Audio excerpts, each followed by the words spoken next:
J'ai été tapé par ma copine pendant 2 ans. Alors attention, je suis pas en train de comparer les violences faites aux hommes que les violences faites aux femmes. Il faut savoir que je me suis mis en couple et que ça a duré 3 ans et qu'au début, en fait, elle était très rapidement très jalouse.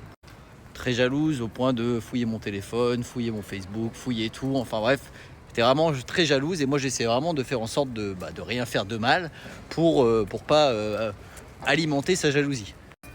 Pour autant, et je dois le dire, au tout début de la relation, quand vraiment on venait de se mettre ensemble, je continuais à parler à d'autres filles parce que pour moi on n'était pas vraiment encore en couple. Donc ça c'est quand même un élément qui a alimenté aussi sa jalousie par la suite. Et surtout elle avait été trompée par plein d'hommes aussi avant moi et du coup ça l'a stressé beaucoup plus. Mais petit à petit ça commençait à prendre énormément d'ampleur. Et quand je vous dis énormément d'ampleur, c'est que petit à petit elle commençait à me griffer. Mais quand je vous dis griffer, c'est griffer au sang. C'est-à-dire que vraiment j'avais des marques de griffes comme mon chat, mais de ma copine.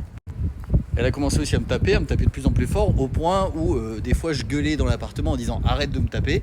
Et il y a même le voisin du dessus qui s'est foutu de ma gueule à cause de ça, en mode t'es un mec fragile. Alors le truc c'est qu'il faut savoir qu'elle me faisait pas mal, parce qu'elle n'était pas très forte, mais par contre psychologiquement on se rend pas compte à quel point ça peut toucher.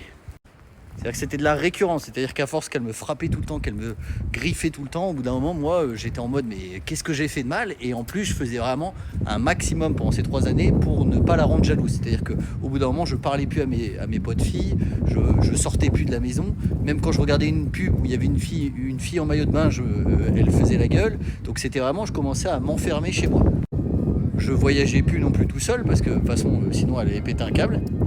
Pour vous dire, un jour je suis sorti avec un ami pour boire un verre et je suis rentré un peu tard et j'avais plus de batterie pour la prévenir. Et quand je suis rentré, j'ai vu la bague que je lui avais offert à la Saint-Valentin par terre en bas de l'immeuble. Elle l'avait jetée par la fenêtre. Et quand je suis arrivé dans l'appartement, elle avait arraché toutes mes chemises et elle les avait mis en tas devant l'appartement. Et elle m'avait dit à l'époque, si t'étais arrivé encore plus tard, j'aurais jeté ton PC par la fenêtre. Et un autre jour, par exemple, j'étais à la braderie de Lille et on était en train de manger une frite. Et à un moment, je fais une blague, parce que j'aime bien faire des blagues. Et il y a une fille à l'autre bout de la table qui se met à rire, mais une fille que je connais pas.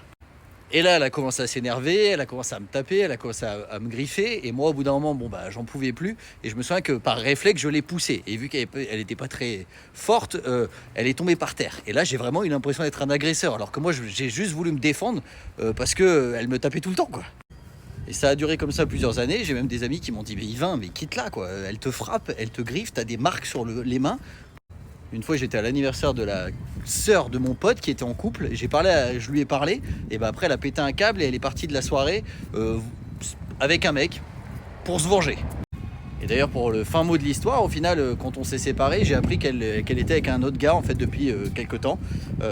Voilà, comme beaucoup de personnes jalouses. En fait, souvent, les personnes jalouses, elles ont tendance à tromper avant que l'autre trompe, entre guillemets, parce qu'elles considèrent que de toute manière, un jour, il va le tromper, et du coup, mieux vaut le faire avant, quoi. Voilà, et c'est comme ça que je me suis fait taper dessus pendant 2 ans.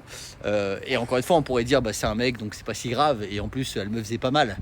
Mais je peux vous dire que vraiment, l'impact psychologique de se faire taper, gifler, griffer assez régulièrement par sa copine, c'est un impact ultra fort. Et je pense qu'on n'en parle pas assez, et que quand vous voyez dans un métro ou n'importe quoi, un mec qui se fait gifler, ce n'est pas drôle.